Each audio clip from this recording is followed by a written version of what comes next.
afternoon. Thank you for joining us this afternoon for our expert talk. So, just to give a brief introduction of who we are. We are from Green Oak Initiative, which is a community mental health center based out of Bangalore. So, we are like a collective of mental health professionals, including psychiatrists, clinical psychologists, and counselors. We run some specialty services like perinatal mental health services, low fee clinic, and we also run specialized groups like BPT group, MBT group for BPTs. So this is a brief about us. For today, we have with us Dr. Shalini Anant, who's a psychotherapist and she has an MPhil and PhD in clinical psychology from NIMHANS Bangalore. She has been practicing counseling and psychotherapy since 1993 after she completed her post-graduation from Delhi University. She has also taught across several institutes like Delhi University, Tata Institute of Social Sciences, Christ University, and Montfort College at various levels from undergrad to PhD. Currently, she practices psychotherapy mostly with adults. She also trains and supervises other professionals in trauma-informed psychotherapy. Welcome, Dr. Shalini, and thanks for joining us today. So before I hand over to Dr. Shalini Anand, so certain rules for today's meeting. So Dr. Shalini would be going through her talk, which would last from anywhere between 45 minutes to 1 hour. Please feel free to type your questions in the chat box, and we will be taking all the questions after the presentation is over. In case if you drop out when you're joining back, kindly put yourself on mute to avoid any disruptions in the presentation. In case of any other queries, feel free to drop your messages in the chat box again. So over to Dr. Shalini. Thank you, Purnima. Good afternoon, everyone, and welcome to this talk. I know probably a few of you, I don't know most of you, and I'm wondering if most of you are practicing therapists or if you're students, because a little bit of our talk would depend upon that also. And sometimes we are interested in the topic of trauma, and sometimes we are hoping that it will help us also in our personal lives indirectly. So my presentation is focused much more on practicing psychotherapists who have a qualification to practice psychotherapy and who have some experience in working with clients directly, especially individually. Okay, that is just setting the context for my talk.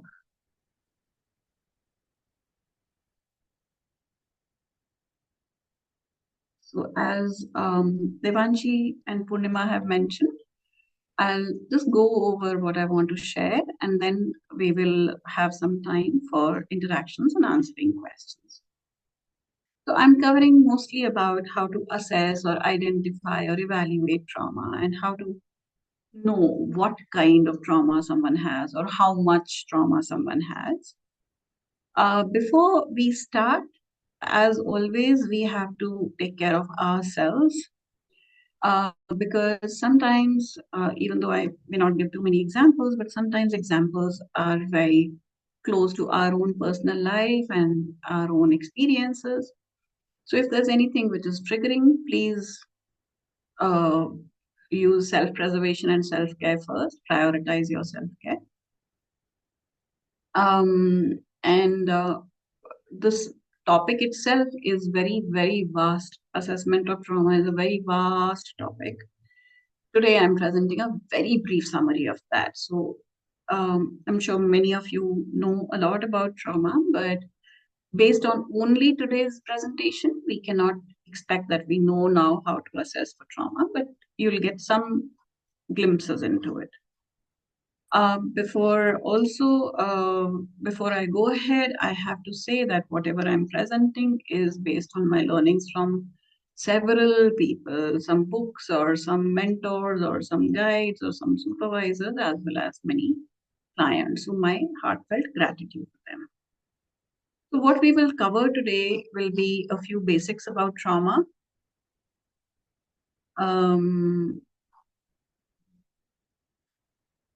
I'm looking for a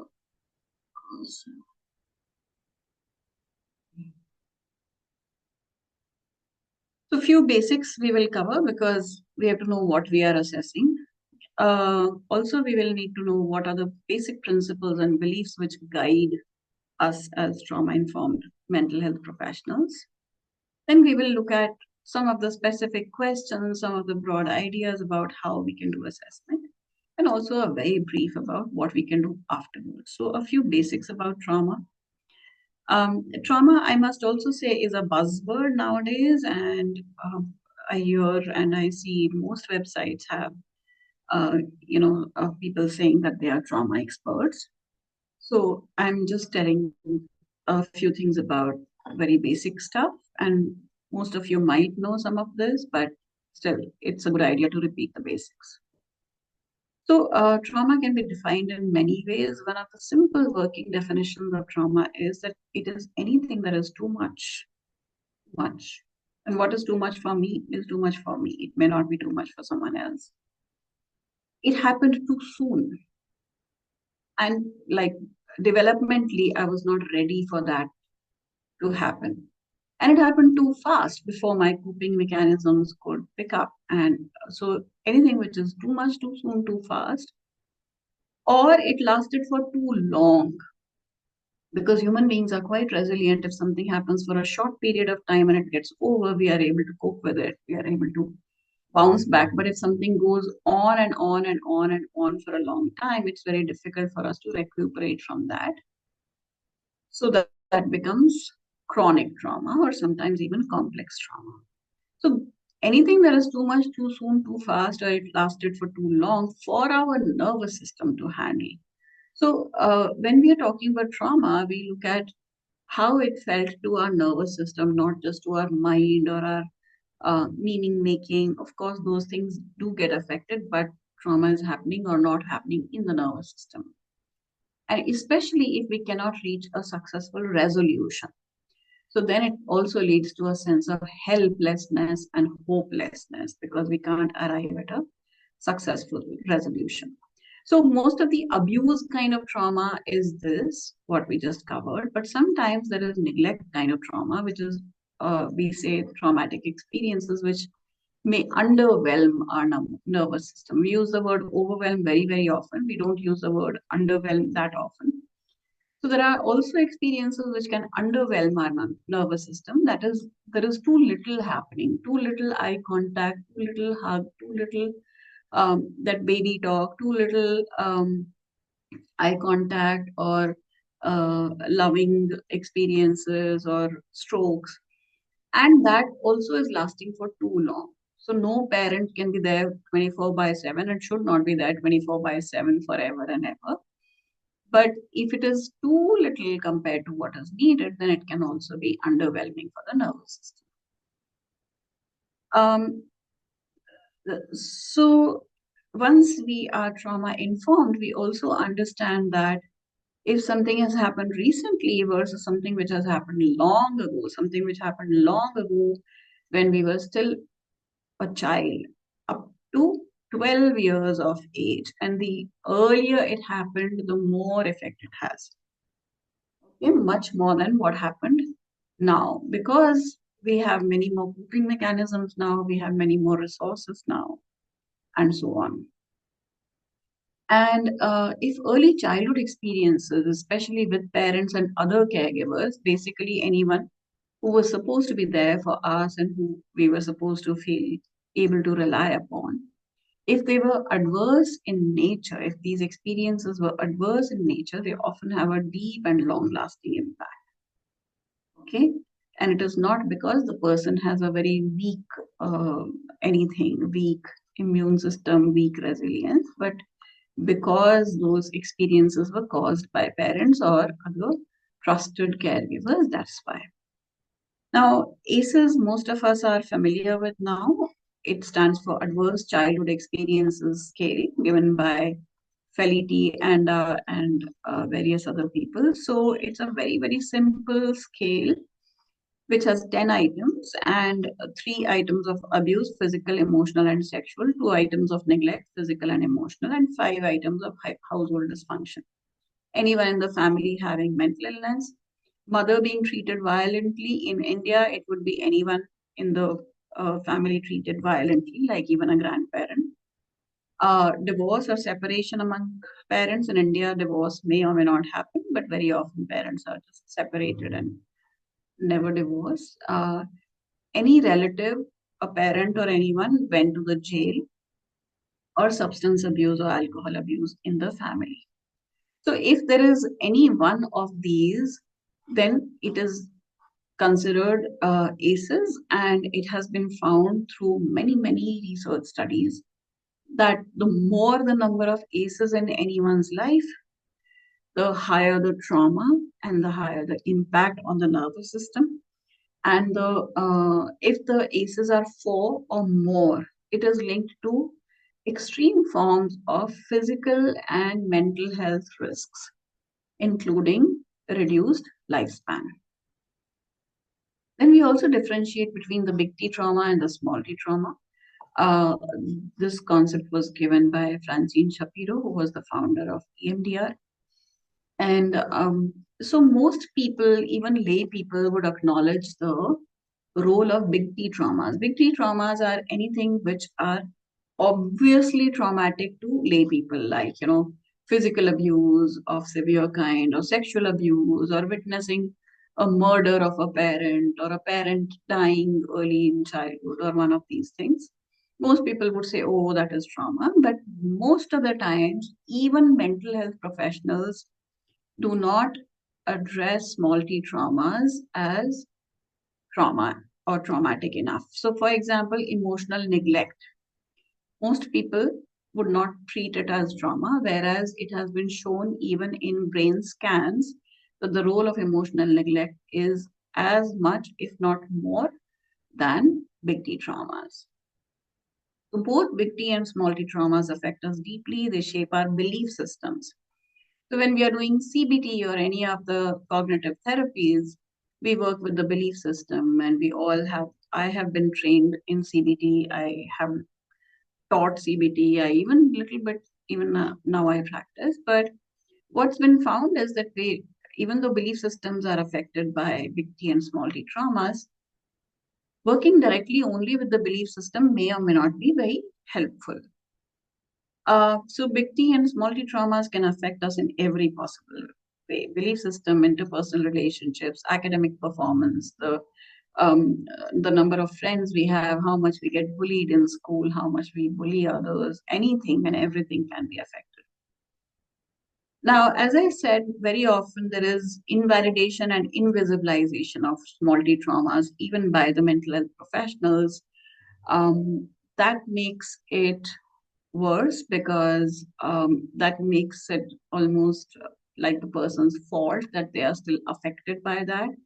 That can lead to shame, loneliness, guilt, anxiety, and sadness. Presence of small t traumas makes the person overall more vulnerable and more susceptible to get affected by the various life experiences which can happen later in life. For example, Gabor Mate, one of the stalwarts in trauma therapy, says that many people go for war. The entire army goes for war, like lots of people, but not everyone develops PTSD. And the difference is because those who have had a lot of small t traumas in childhood are more vulnerable to develop big T traumas and PTSD. Now, a few basic principles and beliefs that we must know before we know what to ask. We need to know why we ask what we ask, how we ask, when we ask, which would be determined by the basic principles and beliefs. So, there are at least 6 basic principles given by SAMH SA, who's an authority in the field of trauma. So, the first principle is safety. So, whatever is helping the person feel safe is right. What is helping them not feel safe is not right. So, the principles are safety and trustworthiness and transparency. If the therapist is trustworthy and does not have their own agenda to push on the client, and they're transparent, they don't manipulate facts, they don't misquote, they don't gaslight their own clients, and you would be surprised how many people actually do that. So a trauma informed therapist is supposed to be very trustworthy and transparent. Peer support for the client. Sometimes we garner support for the clients based on whatever their life conditions are. Some of the conditions can be being maybe like a war widow, maybe um, like a child of alcoholic or partner of an alcoholic person, or any of these conditions which can make people feel very lonely otherwise. And if they have peer support, it helps them feel a sense of belonging. Collaboration and mutuality. So, whatever we are doing, we work with the client, not work on the client. These are not just words, these are supposed to be imbibed in our basic ways of working. Empowerment, voice, and choice. So, there are many things which we would see when we are working with clients. So, for example, many clients have faced very horrendous kinds of experiences by the parent, the kind of gender discrimination parents do, sometimes even uh, the more severe things which we are all able to understand, trafficking or infanticide and feticide, as we know that all these are done by parents, but many subtle small t trauma things also, like um, insulting a child, always emotionally abusing the child, and parentification, which is kind of glorified when a child is supposed to take on the emotional burden of the parents. So, what I very often see is the eldest daughter in the family is very often burdened by the mother's miseries, and I have a client who was 8 years old since when her mother started dumping on her everything that she was facing, and bad mouthing the father, bad mouthing grandmother, everyone possible. So this child was so traumatized, and she started having dreams that she's killing her father. As an 8 year old, she's having these dreams, and then she would feel so guilty that such a bad daughter that I'm having these dreams. But her mind was so vitiated by the mother. So when we are hearing such stories, it sometimes may or may not fit with our belief system about, all parents are wonderful, all parents are the nicest people in the world. So if we want to push our agenda, then we may disempower the client. So as a trauma-informed therapist, we need to be empowering and give the client a voice and a choice. Then there are many cultural, historical, and gender issues. So, for example, in India, there have been so many times invasions by the British, by the Mughals, and people have been carrying that intergenerational trauma, or even within India, in Kashmir or in wherever, people have gone through things, and you will see generation after generation, there is that intergenerational trauma being carried. So we need to be aware of these things and validate and never invalidate. And even in our mind, I very often say therapy is not about what we say to the client. Therapy is what we are thinking in our mind, and that gets translated in what we say and how we say. Now, some of the core beliefs that guide a trauma informed mental health professional. How do we conceptualize a case? We do case conceptualizations, right? So, one factor which we always have to pay attention to is that the early childhood experiences matter much more. They have a much deeper impact over what later or recent experiences have.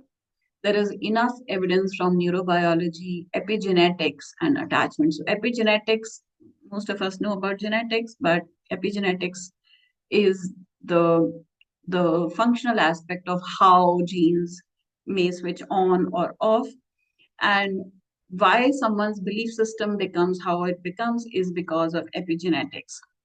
And if any therapy has helped a client of yours, if there's any client who has stopped having any particular symptom that they had, whether it was nightmares or any belief system that they had, which they were not very happy with. Anything that has changed, that is the positive effect of epigenetics. Something has changed in the way their genes were functioning.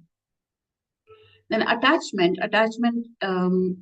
We have the whole attachment theory in trauma-informed therapy. We pay a lot of attention to attachment theory, and attachment is formed very, very early in life. So some of you must be familiar with the strange situation experiment, which was done with infants who were about 12 to 18 months old, and their behavior was very, very evident that their attachment style is already very much in place.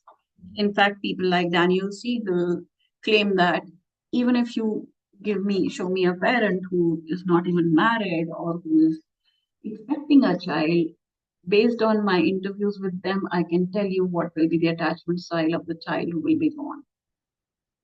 So all this happens so early, even before birth, and like what we are talking about, intergenerational trauma. So we give a lot of importance to early childhood experiences, at least early childhood, if not prenatal or intergenerational. Then in trauma-informed therapy, we believe in the balance of ACEs and PACEs. It's like a seesaw. So ACEs, you saw there are 10 ACEs. Recent studies have added a few more. So there are about 16 ACEs. But even if we take just 10, there are also positive childhood experiences. If anyone has survived, anyone is still alive today, there is something or the other which was also positive in their early childhood. Now, when we are doing the assessment of trauma, we don't ask for only the ACEs, we also ask for positive childhood experiences.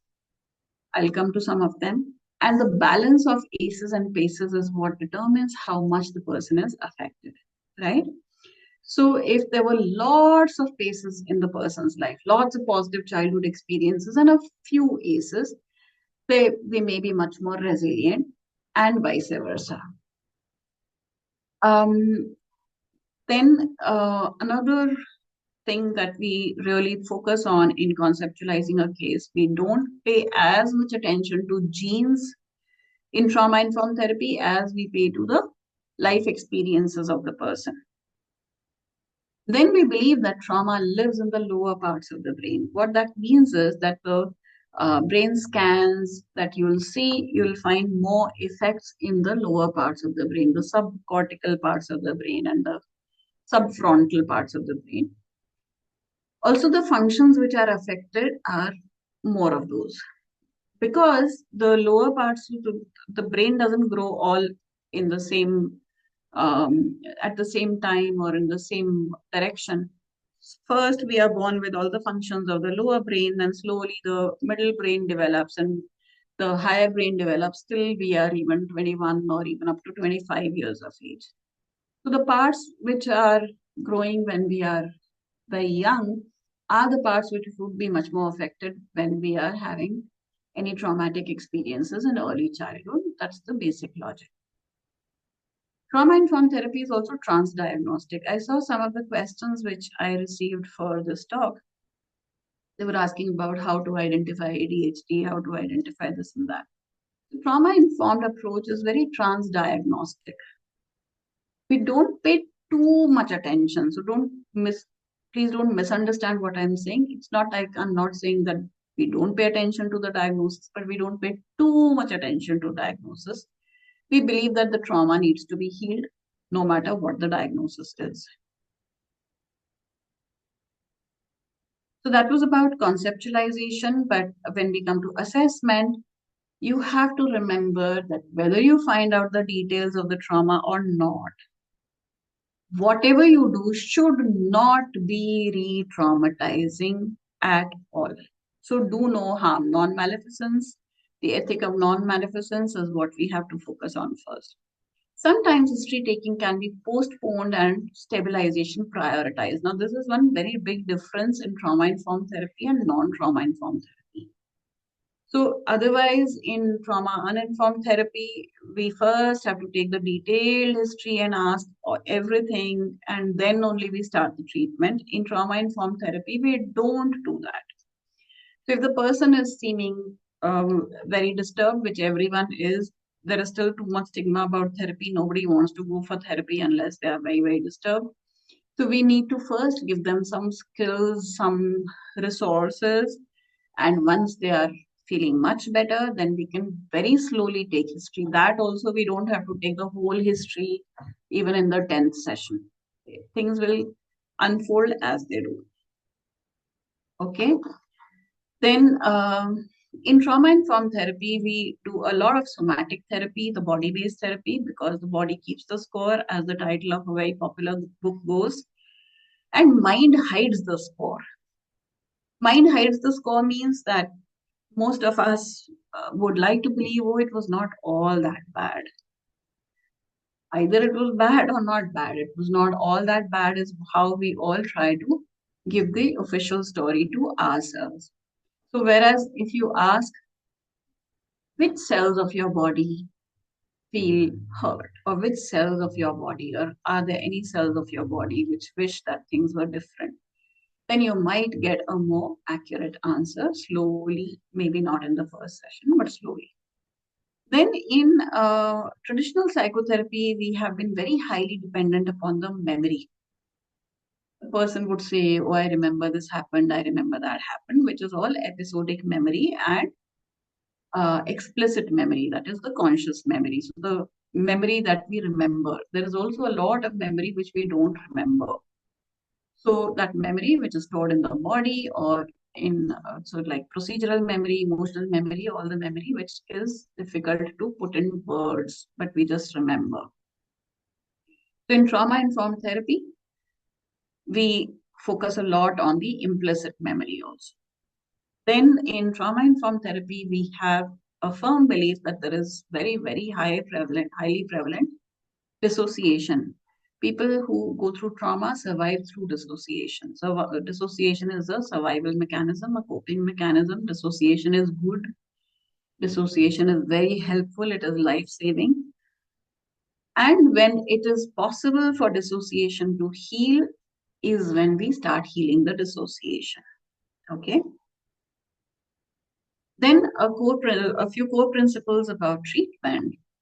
So in trauma-informed therapy, we believe there is hope. I have so many clients who say that I was on medicine for 10 years, 7 years, whatever, and this will never get better. And now there are people who used to take medicines for asthma. Now they're off medicines. There is someone who said, I never knew what it means to not have migraine. Now they don't have a migraine. And I have done a 10-year follow-up recently.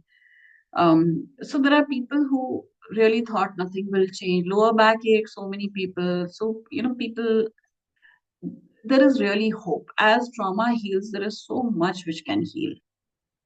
Because we believe in the roles of epigenetics and neuroplasticity. Um, so again, repeating myself, do no harm, do not re-traumatize by asking anything again and again. I sometimes tell people, I'm not a detective. I don't have to know all the details. You can give me a code word, you can give me a keyword, you can tell me I just want to work with something, but I don't want to talk about it. I will go with that. We have methods to work with things without discussing them. Otherwise, therapy had become all about discussions. So, in trauma informed therapy, we do not have to discuss things. Now, as I told you that in trauma-informed therapy, we pay a lot of attention to attachment-informed therapy.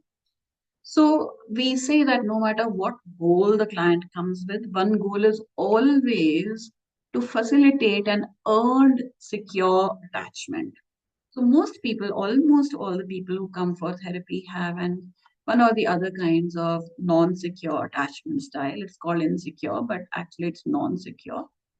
So one of the goals, one of the implicit goals of trauma-informed therapy is to facilitate an earned, secure attachment style and be everything that a good enough parent is supposed to be. That is honest and reliable and accessible, not 24 by 7. But when you have promised you'll be there, you'll be there. You are not doing multitasking. You're not saying, yeah, yeah, yeah, I heard you, but you're doing something else. So all those things, if we keep doing and if we actually help people the way they deserve to be helped, It will also help people move to a more earned, secure attachment style. I've had clients who are like, now everything is available online, so they would do their own attachment assessment. And then when we are finishing therapy, they would say that, oh, I did my attachment assessment now. Earlier, I used to come on avoidant. Now I'm coming insecure. I said, did you fake it? They said, no, we didn't fake it. And it's actually, my answers are more coming insecure now. So it can happen. That hope is very, very important. Remember that.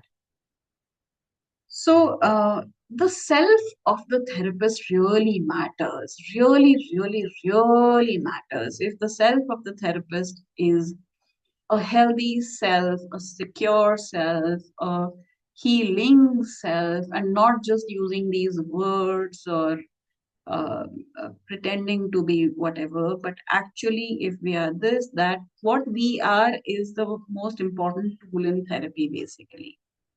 Our beliefs, our ethics can really facilitate the development of earned secure attachment. I have seen this happening. Now, many times when we are trying to learn trauma informed therapy, we are trying to learn this technique, that technique, everything, which is fine, which is good. I am also trained in many techniques, but still, in trauma informed therapy, the being of the therapist is much more important than what we are doing. Not that this is not important, but much more important is the being, the way we are being with the client. As the trauma is healed, the symptoms abate, whether it was ADHD, whether it was whatever you call it, the symptoms will keep reducing. OCD, everything will reduce. Depression, of course, anxiety, of course. So trauma-informed therapy is much more than support and helping the client understand trauma. We don't talk about understanding, analyzing, interpreting. We don't talk about these. We talk about healing the trauma from the core. Now we come to the core topic that you're here for, to how to identify and evaluate and assess for trauma. Okay. So we always need to take trauma history. So just as we take developmental history, we take treatment history, we take family history, we have to take trauma history, but we don't have to take this in the first session. I'm repeating myself. So taking trauma history right in the beginning can be harmful rather than helpful, because it can increase our distress, it can increase chances of flashbacks. If someone was susceptible to drinking or taking drugs, those symptoms can increase. I had a client, before coming to me, she started going somewhere, and there that person took a detailed history, and my client was like 42 or something, and she had never had a history of head banging, and she started banging her head because the client was having a few problems in her marriage, and the therapist said, I am a feminist and I can tell you that this is not okay and you don't have to take this, and why are you still in the marriage? And she's in the marriage for her own reasons. We have to empower her, not disempower her. And the client started banging her head. So, I mean, we can't emphasize this enough, that we should do no harm, whether we help the client or not. So instead of rushing into assessment in trauma-informed therapy, what we do is, as soon as possible, we provide lots and lots of self-regulation tools and other resources to the client. Okay. So we talk about and practice lots of breathing techniques, we identify whether the person is hyper aroused or hypo aroused. Someone says, I just can't even get out of bed. Every day I'm in bed and I sleep in the morning so that I can avoid everyone around, and I sleep all day. Um, I'm awake all night and sleep all day so that I can avoid people. So you are getting more of a sign of hypo arousal, more of um, freeze or flop. So you will do things, breathing exercises, etc., which can help reduce the person's hypoarousal. So again, most of us are trained a little more to treat hyperarousal, anxiety, etc. But hypoarousal also, we need to learn how to treat, and in trauma-informed therapy, we do that.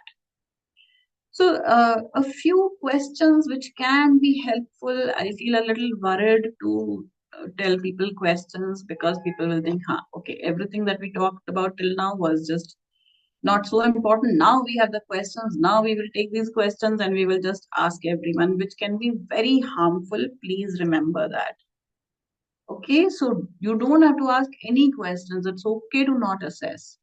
But if you ask also, don't ask all these questions. Be careful in selecting and don't only then ask. So always take history of positive childhood experiences and ask with genuine curiosity and attunement. It's not again like this is not some time pass that okay, when we come to trauma questions, those are the more important questions. These are not so important. Don't do that. Ask these very genuinely.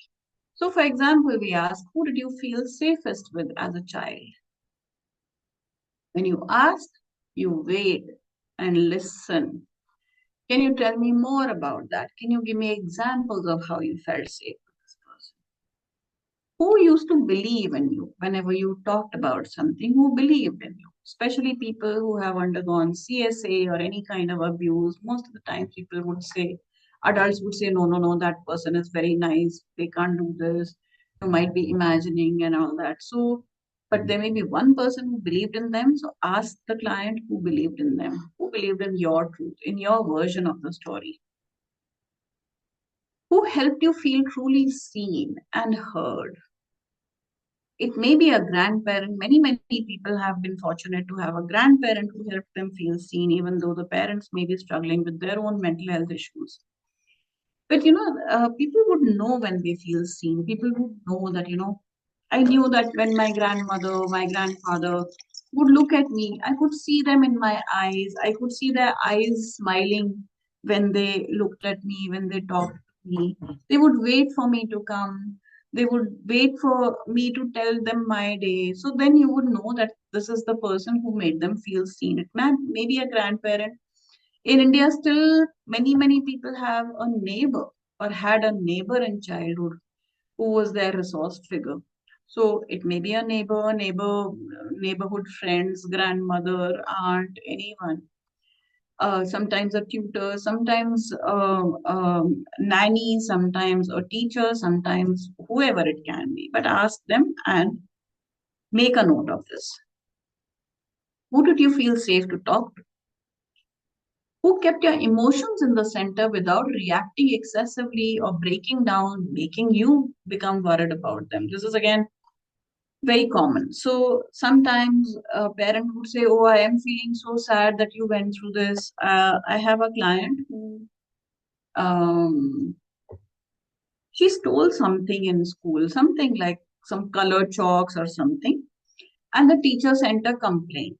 And the mother started howling and crying, saying, oh my God, now what to do? Now, where is the space for the child's emotions? There's no space for the child's emotions. So, if that was the situation, it would be very important to find, was there any one person who made space for your emotions? Who heard you without interrupting? Again, many times people have had experiences in childhood when they are trying to talk. Someone would want to give them some gyan. So ask them, was there anyone who heard your entire story without interrupting you? Who did you want to become like? So who was like their role model? Then I take trauma history with everyone, but some of you had asked about different diagnoses. So definitely with these diagnoses, we have to take trauma history.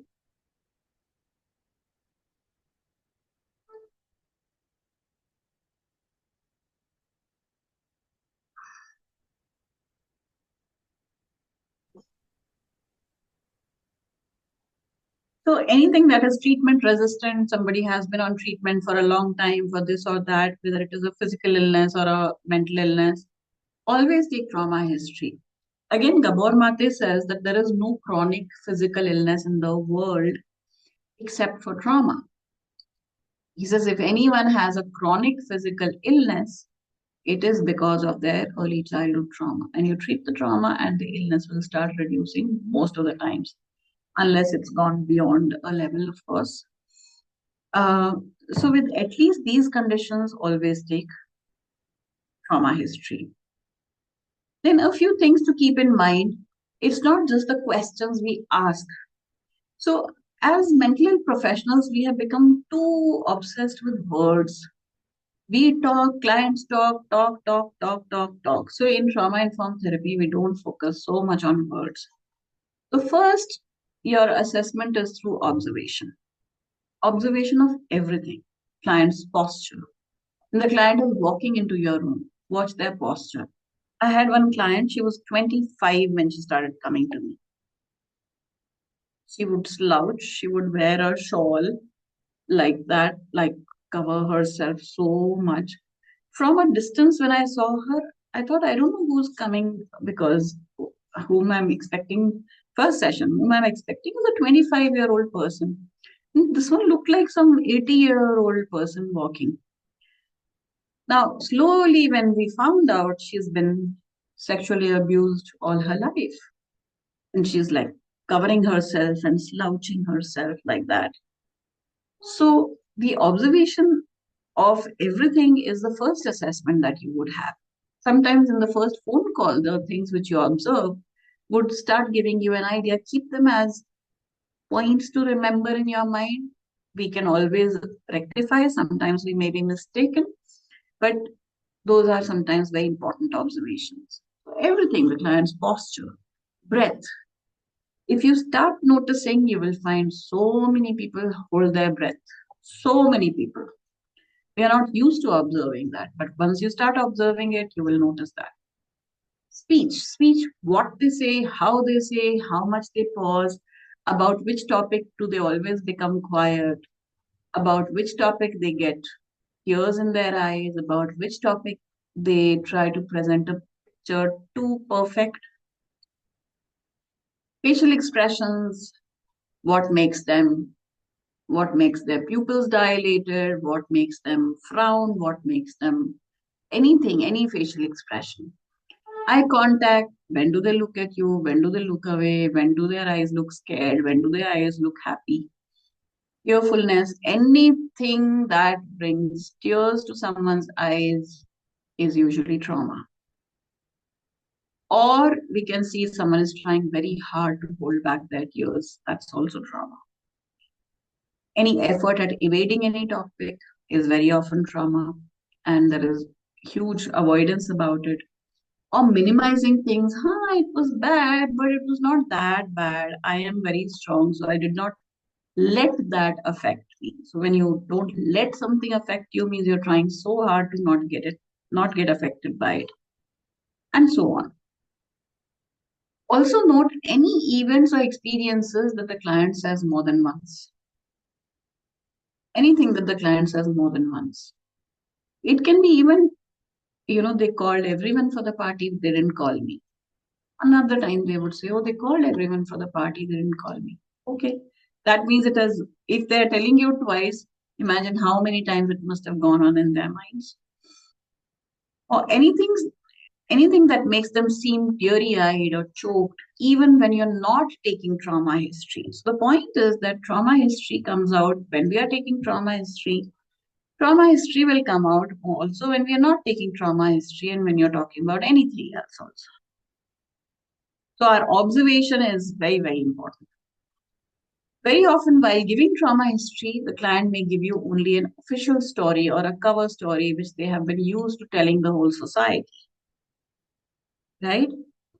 Minimizing significantly the real experience. So you can make a note of it, but it's okay if it changes later.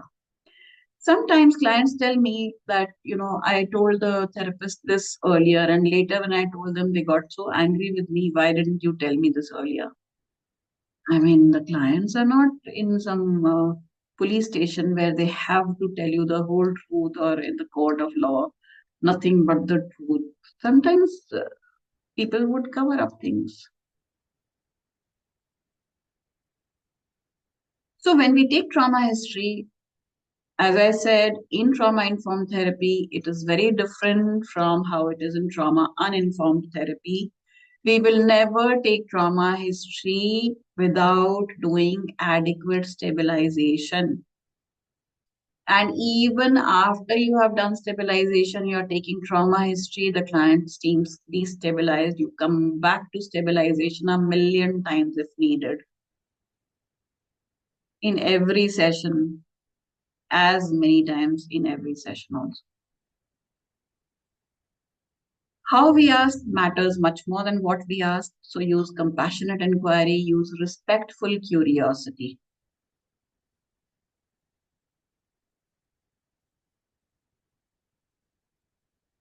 So you can start with asking, always start with asking positive things. Can you tell me 10 best things that have happened in your life which make you smile whenever you think of? What are the things which make you feel proud of yourself? What are the things which make you feel happy? Who did you have the most fun with? What comes to your mind when you think of that? So they may be their childhood friends, it may be some grandparents, it may be anyone. Now, this is a very important question, whether you're doing trauma informed therapy or any other therapy also.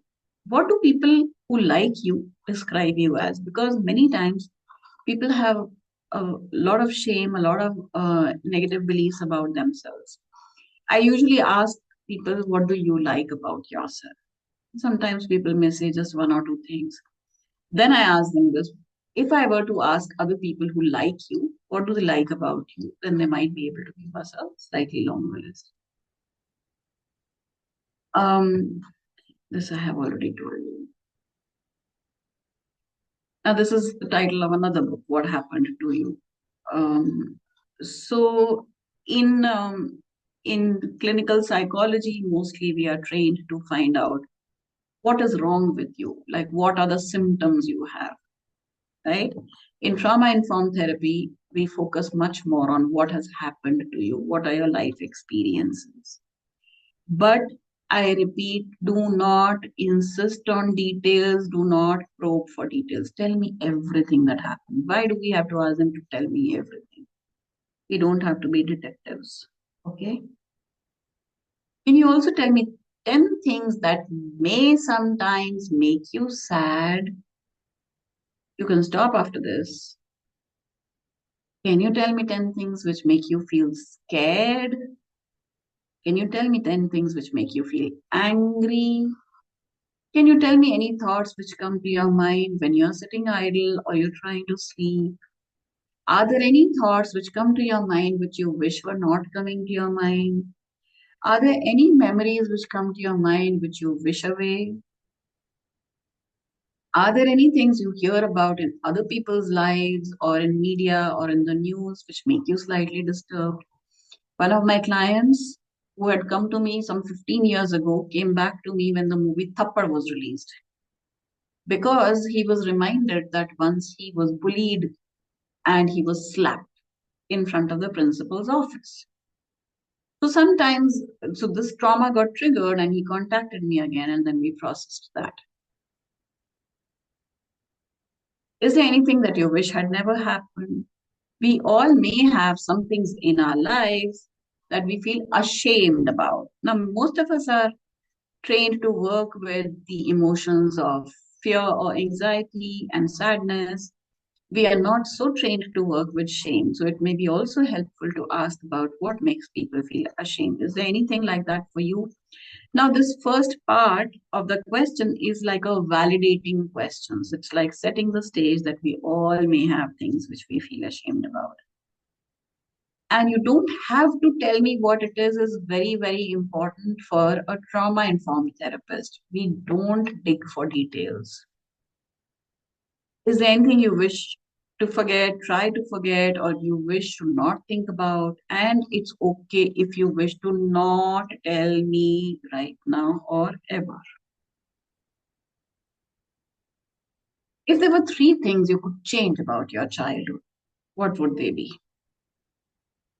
Do you remember any time you were physically hurt or unwell or sad, which is true for all of us in childhood, sometime or the other, at least one of these would have happened. And then what happened? And then what did you do? Then who was there for you? Then who helped you? Who was not there and you wished this person was there? As a child, when you got upset, whom did you go to? Can you give me an example?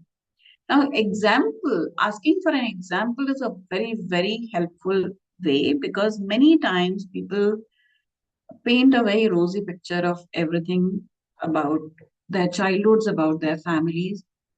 If you ask, there's this skill called AAI, Adult Attachment Interview, in which one of the questions is, can you give me five adjectives to describe your early childhood relationship with your mother? And then another question about the father. The five adjectives most people would give: loving, caring, da da da da da. When you ask for examples, they'll say, I don't remember. Now, if they don't remember any examples, then how do they remember that she was loving or caring or anything? So, asking for examples is a very helpful technique. But remember the first few things which I said. Observe if it is becoming very disturbing for the client. It should not be for your entertainment or your curiosity that you ask for these things.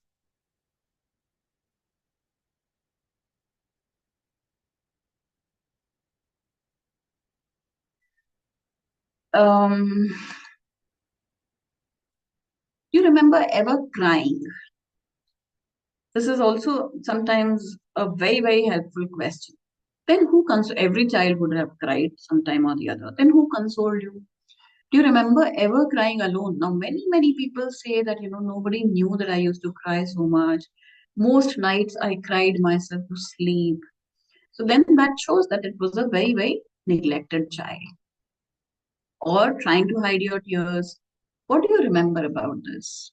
Did it happen once or was it happening again and again? Again, don't re traumatize the person. Ask them only if they are able to answer. Was there anyone around whom you often felt confused? Now, sometimes there are adults who are very manipulative or tell lies. It can be very confusing for a child. Um, so ask them, and then also ask what happened after that. If the client is still in touch with them, then they might still feel confused. Many times people have cut contacts with such parents. Do not be judgmental about them.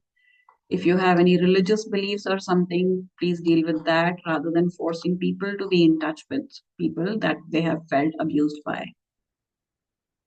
Can you tell me how it might have affected you in your life in the obvious and in the not so obvious ways?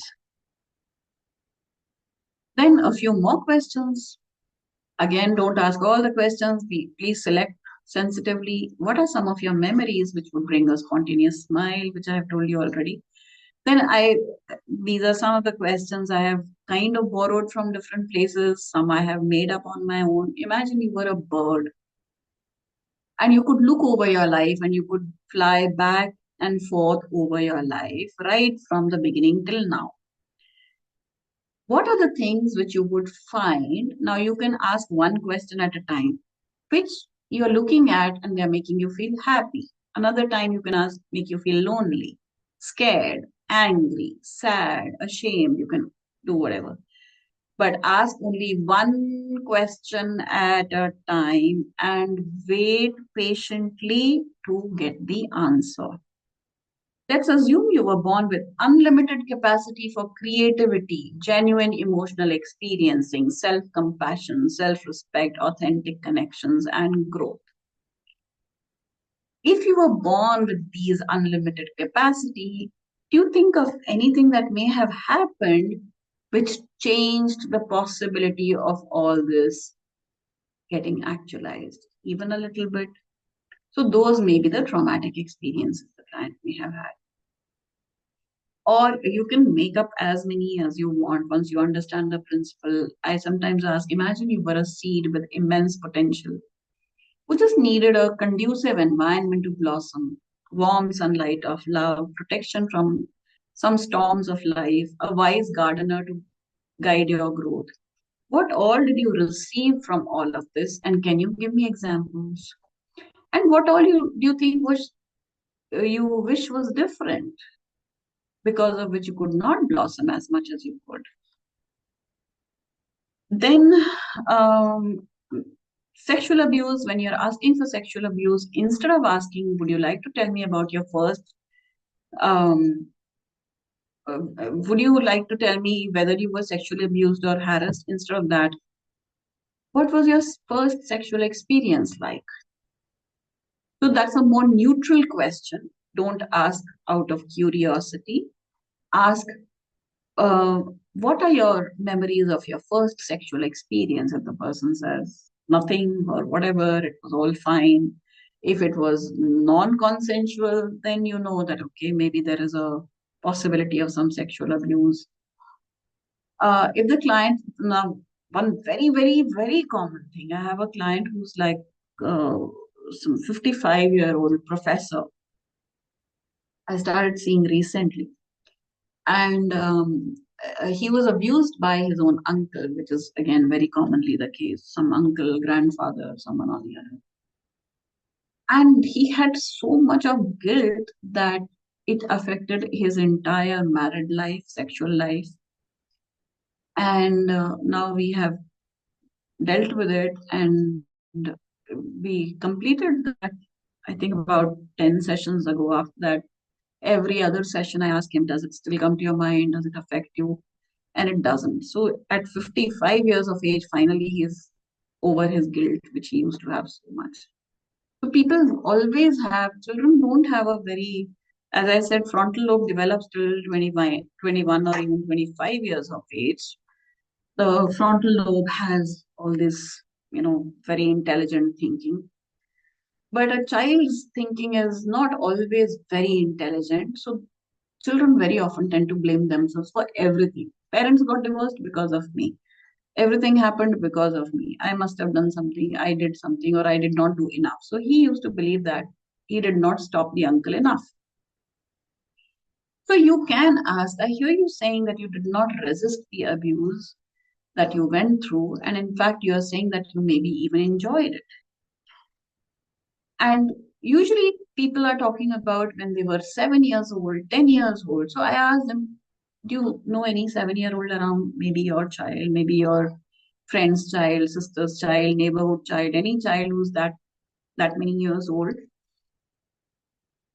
Can you visualize them to stand up for themselves against someone who's much bigger, much stronger, is trusted by the parents, is trusted by the society, respected by the society?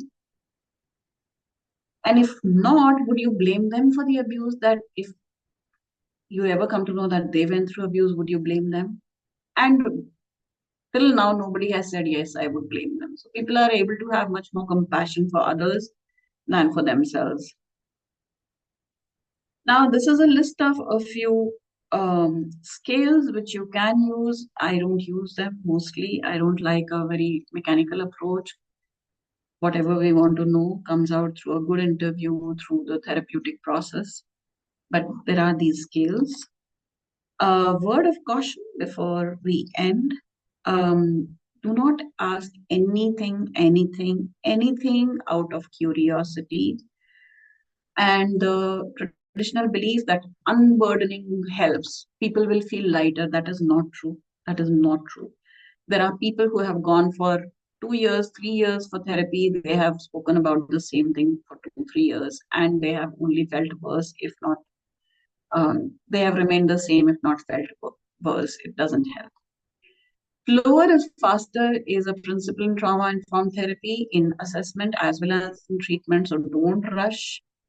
Never ask for the details of any event. I don't know any of my clients' trauma history details. What sexual abuse did they do?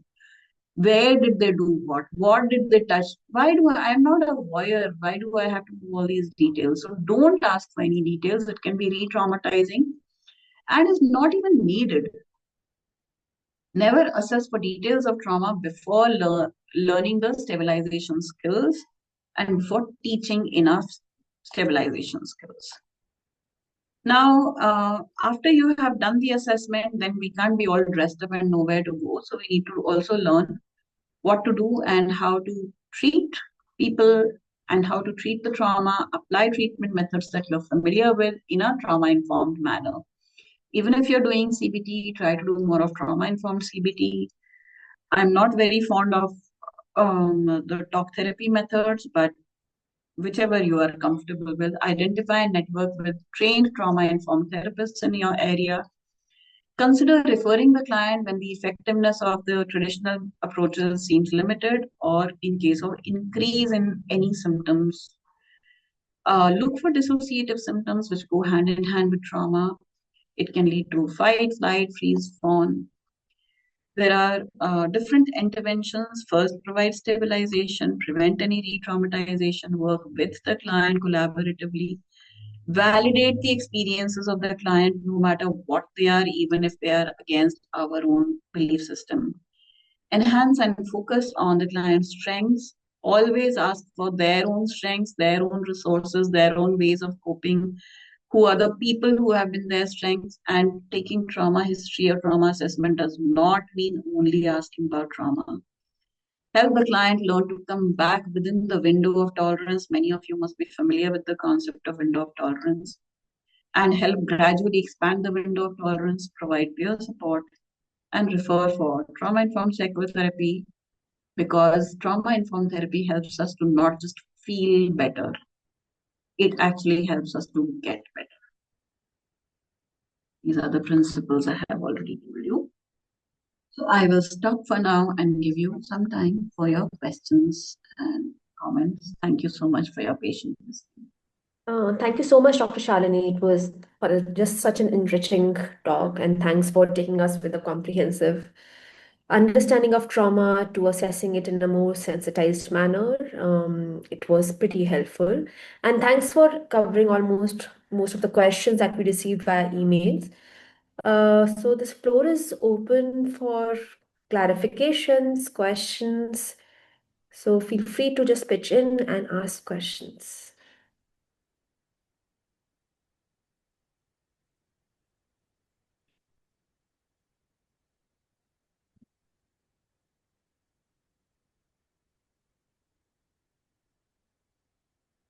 So there are some comments, Dr. Sharani, in the chat box.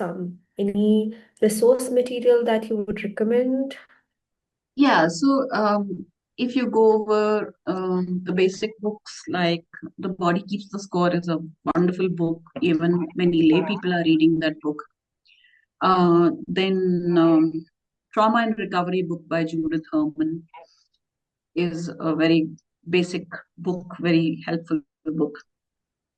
Then, depending upon which approach you use, suppose you are interested in IFS, you can read books by Richard Schwartz. One basic book is No Bad Parts. You can read Peter Levine's book, Treating Trauma. So there are these basic books which can be really helpful. Right. Thank you, Dr. Shalini. So we have a question from Megha that she sometimes finds it difficult to stop a client midway when they engage in long details. How can she proceed in such situations? Yeah. See, I always say that, before you start doing therapy, you tell the client what therapy means, because most people think therapy means talk therapy. Most people believe that talking will help. So people are doing what they believe this space is for. People believe that this space is about giving all the details of everything. So usually when I take the first call with the client, I explain that, this is the model I use, in which we don't rely too much on talking, and we use more bottom-up approaches, more deeper structures of the brain, and we bypass the language parts of the brain. So then most people understand that, this is not. And after that, if someone is once in a way talking, like out of 10 sessions, if in one session the person wants to talk, I don't mind. I also tell them that talking sometimes helps, but most of the times, um, it we may continue to be where we were, whereas I know that you can get better, not just feel better. Sometimes after talking immediately we feel slightly better. So if you have explained to the clients, usually clients will not do that. My clients don't do that now. And earlier my clients also, you just keep talking, because that's the space I was providing. Right. Thank you so much, Dr. Shalini. So we have another question from the list of questions that we received, that how do we assess the intensity of the impact of the trauma? Is there any way that we can identify what is more intense, what is less intense? What will you do with that is what I would want to know. Like if you find out something is more intense and something is less intense, then what will you do with that? Okay. Is my question before I can answer that question. So I think that was sent um,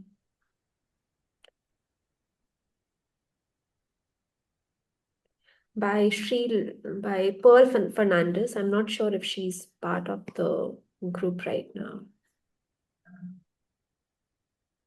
So I don't know if she's Yeah, there. she is. Or do you want to clarify it? Or basically I will just respond. Yeah. That sometimes it's like a hierarchy that we try to do. This has been more affecting, this has affected less, and then we need to treat first that, then that. That's not how it works in trauma informed therapy. Sometimes we start with the mildest things. You never know. Sometimes I ask sometimes the client, what is uh, on top of your mind today? And from that, see, our brain has several billion to even close to 1 or 2 quadrillion uh, interconnections between the neurons. So everything will connect with everything somewhere or the other. So things are not such watertight compartments that they are unrelated, and this has affected more, this has affected less. Also, as I said, that a lot is in the unconscious. So for me to be aware what has affected me more and what has affected me less, that only my conscious brain would know. But in the unconscious mind, it may be the opposite. Who knows? So we don't try to do this. At least that's not how I work. Right.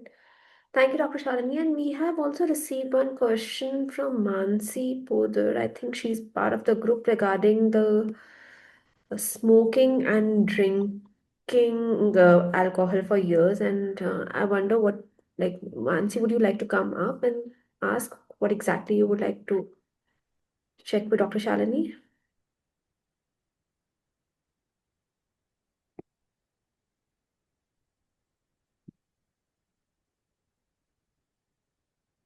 Hmm. I think she just left the group. Anyway, also we have a couple of more questions on assessing the attachment styles when we are doing trauma assessment, and I think you have mentioned some bit of it, but would you like to elaborate on that, ma'am? So there are scales again for assessing attachment. For adults, we use very often the AAI, which is a 20 question interview. It's not a scale, but it's an interview with 20 questions, and you can do it very quickly. You can do it slowly. I like to do it very slowly, and when people are talking, I can also use all those observation markers, which I said, what is bringing tears to their eyes, what is coming up again and again. So I keep marking, okay, these are my trauma targets, sort of a thing. Then I also identify, whether they are giving examples or they're not giving examples. If they're not giving examples, then it's more of an official story. So these are the things which I like to do. But AAI is one very common tool. And then there are also hundreds of scales available online on pop psychology in which you can answer a few questions. And some of them may be reasonably accurate, but they're also easy to fake. I can very easily fake them to come across as secure. I may or may not be securely attached. So, like, yeah, self report questions have that limitation, but there are many such scales. There is Right. an adolescent version also of AI. I don't remember the name, but if you just Google this, you'll find it. And for And children, of course, the original method was the strange situation experiment, in which many of us may be familiar with that very elaborate experiment which was done, in which an experimenter and a parent is there, and the infant is there, and the parent leaves and the parent comes back. And so they're assessing at different stages. The most important is when the parent comes back after a short separation, how is the child responding? So if initially the child is a little upset and then is again close to the parent, it's more likely to be a securely attached child. If they are very, very upset, then it's more likely to be a preoccupied attachment. If they seem not very interested, the parent is back or not, it's more likely to be avoidant or dismissive. And if they are totally inconsolable, but they don't want to let go of the parent also, it's more likely to be disorganized, which was a category which was added later. So, like that, for different stages, there are different scales. Right. Thank you, Dr. Shalini. And also one question. I think there is one question here in the questions that we received, and in extension to what we have been discussing in the team as well. There will be times, like as you mentioned, like it can manifest in form of a depression or different kind of disorders. What would be the approach if in assessment there is a strong history of trauma, and as a clinician we feel that it has to be worked, but the collaboration is not there and they would like to just work on the manifestation? So what approach could be like? Um, okay. So there's no one who doesn't want to get better at the core. When people say, I don't want to work with the trauma, it's usually the fear. What is the fear? That they will have to keep talking about it. I'll have to talk ill of my parents. That means I'm a bad person. Now, if you clarify that you don't need the details and I still have techniques through which the trauma can be treated without talking about details, I don't know how many people would still be resistant. Mm, Also, we have techniques to moderate the arousal. That, some people feel that I'll become so disturbed that I won't be able to sleep or eat or go to work. If they also know that we have ways to moderate how much activation we allow, and that the client can have a sense of control and predictability about it, how many people would not want to treat their trauma, I wonder. right. So would it be helpful, like if you're giving that in the formulation along with Yeah, information about all these things? yes, absolutely. Right.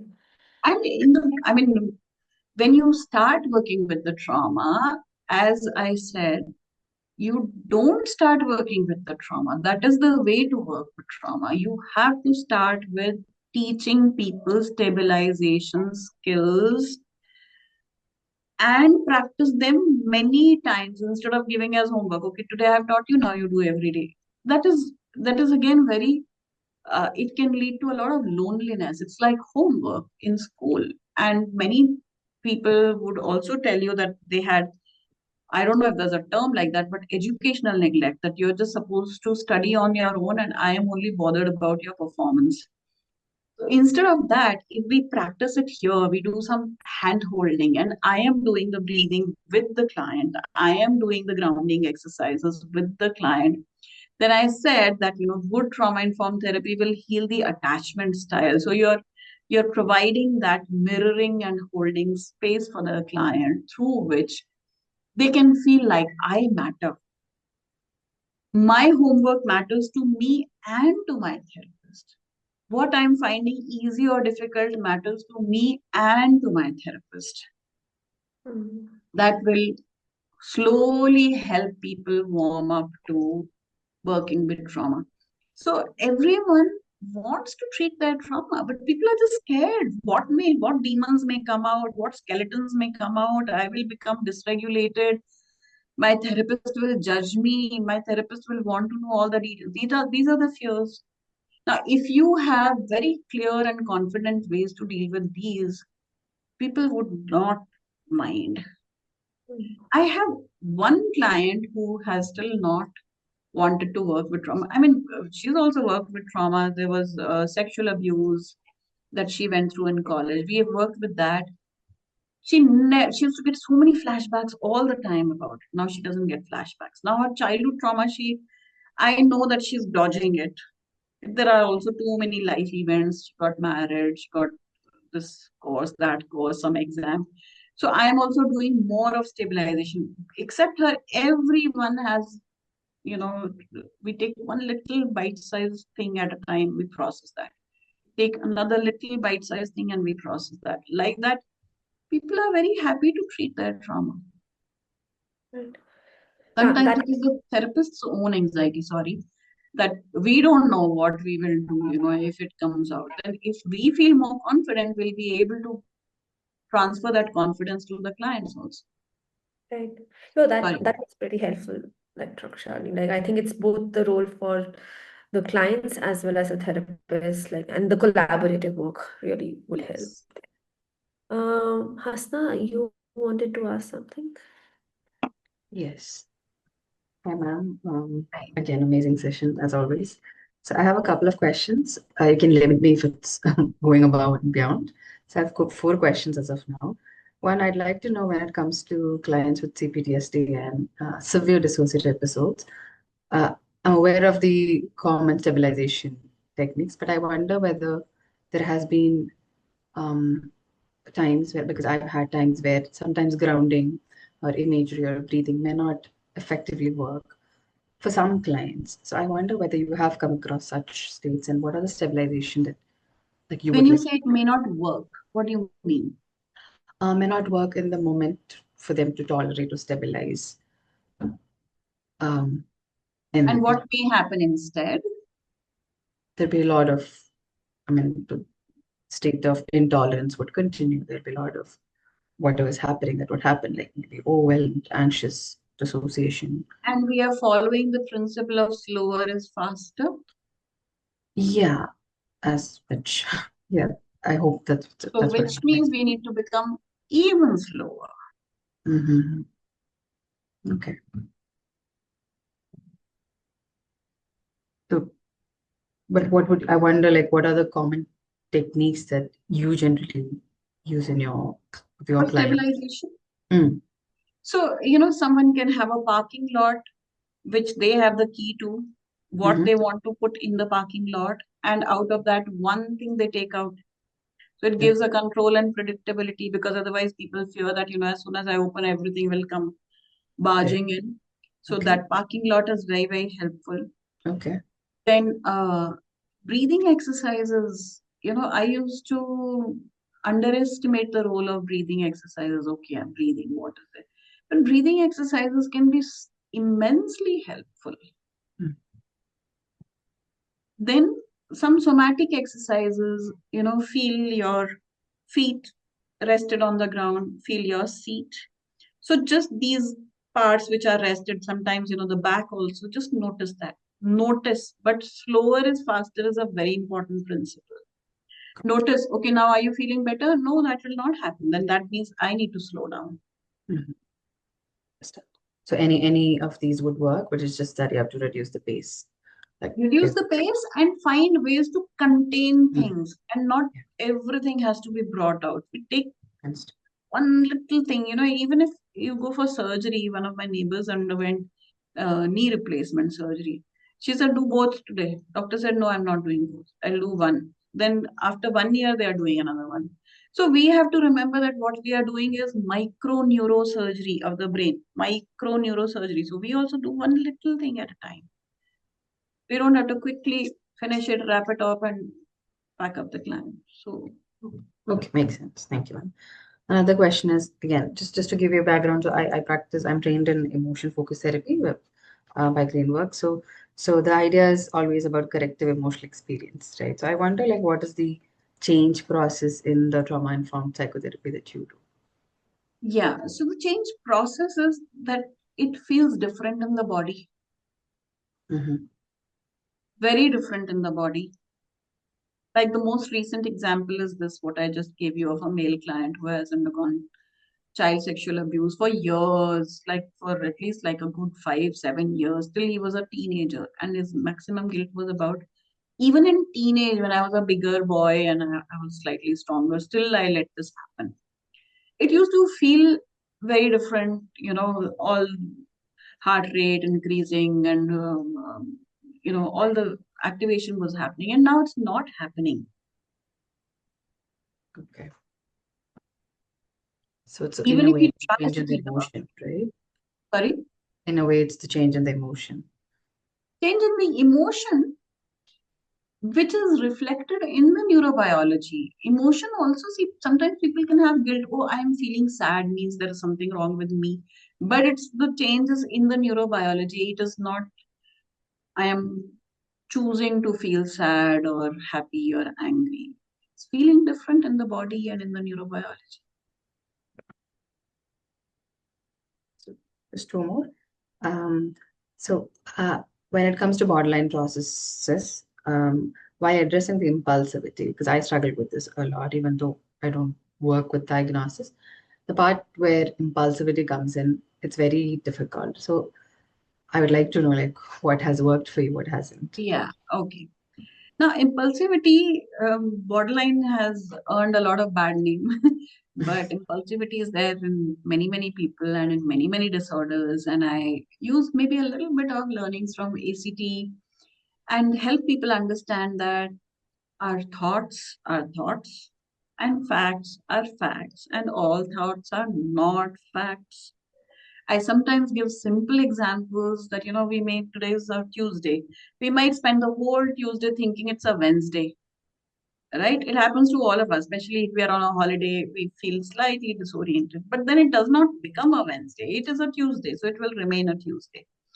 So when I have an impulse or a thought that, even thoughts like the self-deprecating thoughts, I am useless, I am not good enough. So, so it's okay to have a thought, but it's not a fact.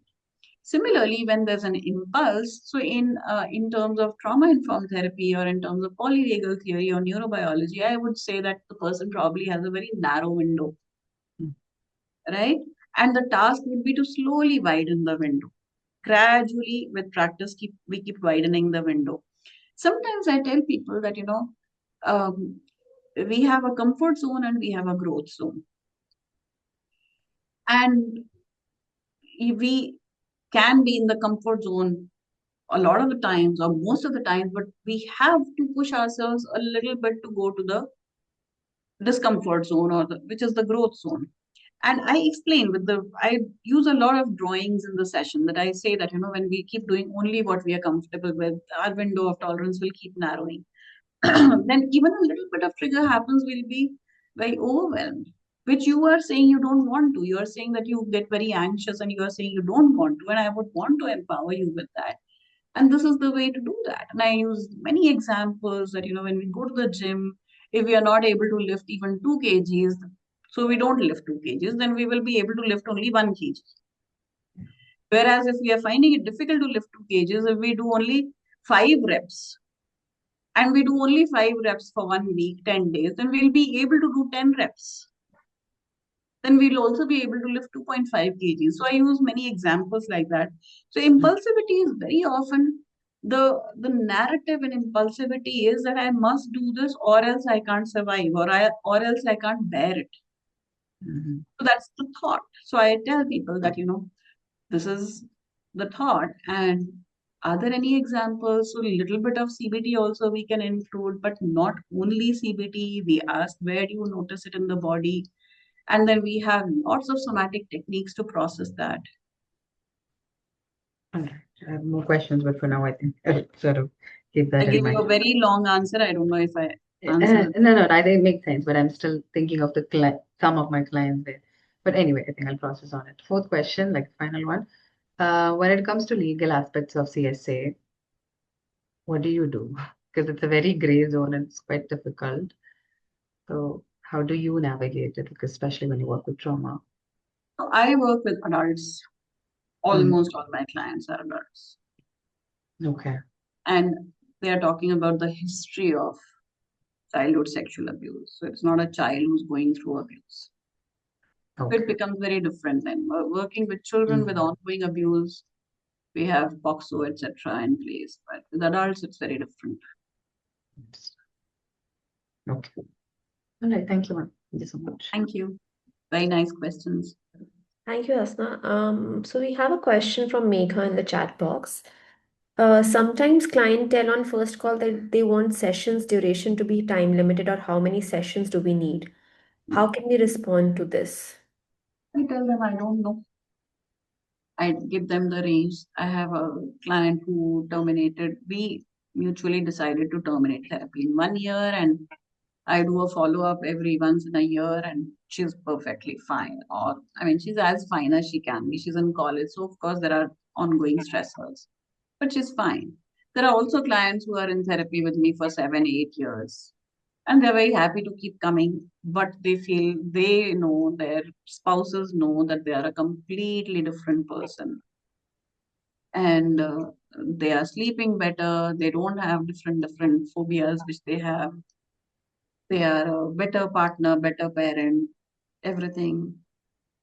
So I also tell them that there's no compulsion. Sometimes people ask this because also they fear that once you start, it will never end.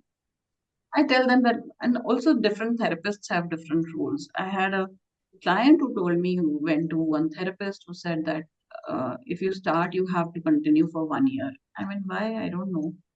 So, I mean, my rule is that there is no compulsion. And I also suggest to people that if you come to me or you go to anyone, go for about 5 sessions or come to me for about 5 sessions to figure out whether it fits, whether it, you're getting a sense that it's helpful. And if not, then please don't push yourself. We are already doing too many things or have already done too many things which we feel or felt compelled to do. You're not compelled to continue with me. There are so many therapists. So if you give a few of these ideas, most people come around. Right. Thank you, Dr. Shalini. And for the second part of the question, I should invite Megha to please ask on your own about when client denies doing breathing exercise with her saying it's wasting their time in session. Megha, would you like to come up and fill in? Yeah. Hi, Megha. Nice to see you, ma'am. Nice Uh, to see you. Ma'am, so like there's one client of mine. So she would say initially when I would do these things, she would say that, it will waste a lot of time. Let me tell you first. Or, you should tell me what to do. I'll do it at home. I'll practice, but let's not waste our time here. So that time I would feel a little stuck as to what to do. Yeah. What did you say, but I think I started doing something very like exercises which would take less time comparatively. That is what I started doing so that she would agree to it. But this was like few months back. I didn't know what to do.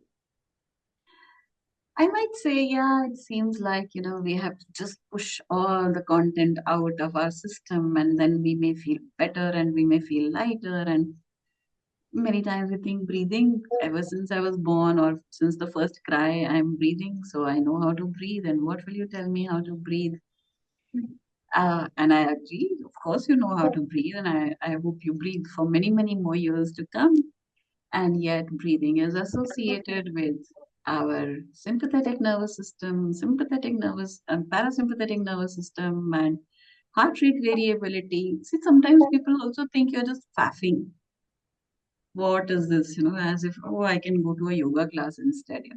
So if you tell them maybe some little bit of scientific facts about how it is related, when we are hyper aroused in the red zone, we are more anxious. We have thoughts also sometimes maybe racing. When we are hypo aroused, our muscles are flaccid and we find it difficult to even get out of bed. And our breathing rate is much slower that time. And now, what we need to do is we need to find a rhythm through which we can flow better, which will improve our heart rate variability, which is known to be linked with all the good health parameters. Yes, that would have helped. Like I could give some background to this. Yeah, because she also had one concern where like she wanted things to end fast because one thing there was financial concerns and then she would be always this thing that how many sessions, when will I get better? So there was this rush and it was very initial days when I would practice. So I would feel anxious. Am I doing it right? Am I doing it fast? Am I meeting expectations? So now I get it. Yeah. Sometimes I also say that, there was this meme by Kung Fu Panda. He's sitting in the meditative pose and he's saying, inner peace, come soon. I don't have all day. Sometimes you can use humor also. Yeah. Yes, ma'am. True. Thank you, Yeah, ma'am. thank you. Thanks, Megha. Pearl? Yes. Hello, ma'am. I'm Pearl. I loved your session. I was the Thank one who asked that question about the intensity impact. I couldn't unmute that time, permissions, app reasons. But the background of that question was that when I was working with trauma and with children, at that time we were supposed to do, this intake forms, and we had to see how much intense the trauma was. But while doing those forms, I did realize more important was the symptom, like the physical symptom the children faced, like severe headache. And then I was confused because what work we were doing with them about extracurricular activities of de-traumatizing artwork and this work and all that we were involved with at that time, I realized that physical work, the headaches were severe. What could have been done at that time? I know they have had trauma, but now with that traumatic experience, they have physical symptoms. So how would work better with physical symptoms that they experienced? The background of the question was this. Okay, I'm not sure the organizers can tell us if this is within the scope of today's talk. Not really. So it would be, see, again, it's going to be more of a multidisciplinary approach than only from a very trauma-based lens.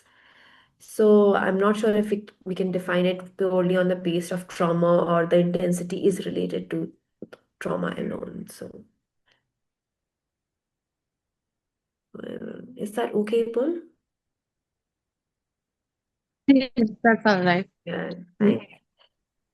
Um, any more questions? Any reflections? Any thoughts about?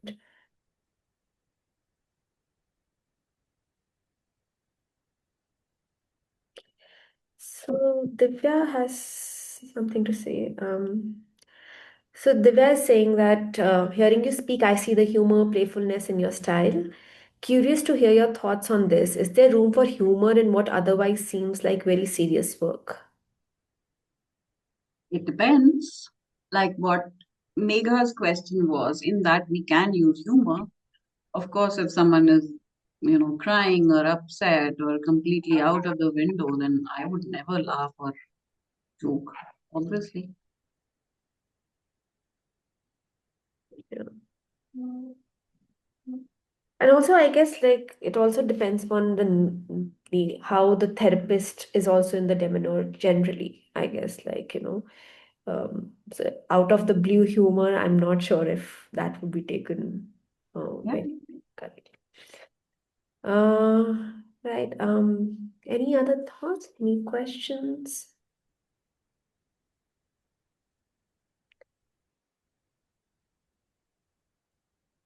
So by the time we are waiting for more reflections or questions, Dr. Shani, would you like to talk about your course and like to tell them who people would be interested in?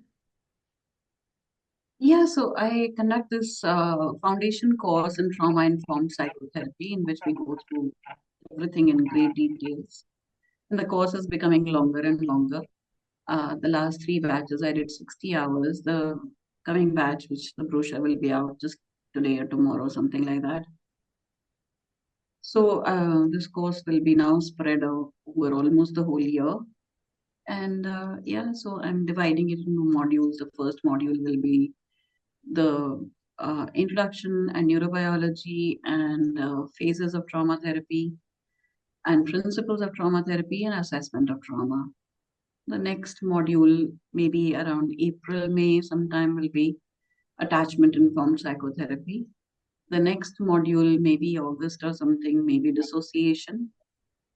And then the last module, maybe around September or so, will be case conceptualization and different approaches to treating trauma. Right.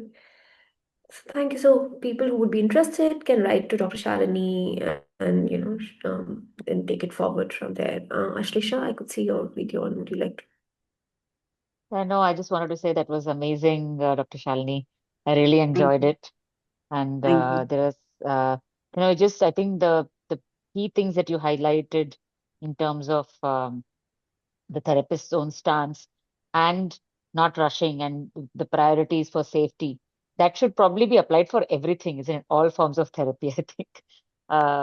So yeah, I really enjoyed that, and I'm so glad that we had a really good attendance from the beginning till the end. Yeah, I just wanted to Thank say you. thank you so much. Thanks, Ashlisha. So we have a couple of more, one question actually from Madhu. That is repetition in a storyline or repetition of phrases indicative of trauma? Hmm. Yes, I think I already mentioned that anyone who says anything more than once, and if each time, especially if it is coming with some emotion, it is stored in a different way in the brain and Right. is probably more traumatic for them. Dr. Shalini, would it be indicative of something else also? Like Would what? it be, I don't know, I wanted to explore with you that would it be indicative of, I don't know what else, or is it always usually But today trauma? we are talking about trauma, and I know that that is usually an indication of trauma. Okay, okay. And also, if you could just repeat initially, you put it very simply and very succinctly that too much, too soon, too long. And what was the other two? The first one? Too much Too for much? the Okay, yeah, nervous system to handle. yeah. It was so simply put, but made perfect sense. Thank you very much. It was excellent listening to you today. Thank you. Thank I you. see Dr. Matthew also. Yes, I think he just joined. So welcome, Dr. Matthew. Do you have any thoughts or any questions for Dr. Shalini? I think your mic is on mute. You're on mute, Dr. Matthew. Dr. Matthew, we can't hear you. He had just joined. We just added him. Um, Yeah, can you hear me now? yes. Yeah, I joined late. I got to know about the meeting quite late, so I had a patient. Yeah. So hope you can give me a recording. So we will be I guess eventually we will be uploading on our YouTube channel. And as soon as it's up, we will share the link with you, Dr. Matthew. Okay. And also, I think Srivastava is asking for the contact details, Dr. Shalini. Would you like to give Anand Psychotherapy's contact detail?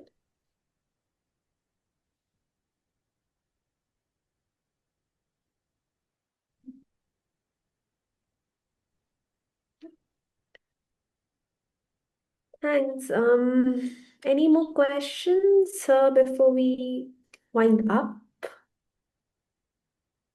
Personally, for me, Dr. Shalini, I guess I attended your training a few years back, and it was a good refresher course for me. And it reminded me all the things that you covered over the extensive period of time, and people who are sitting on the edge to either come for the course or not, like from personal experience, it was a really nice course to indulge in. So I would encourage whosoever is interested in trauma-informed therapy, it's a good starting point.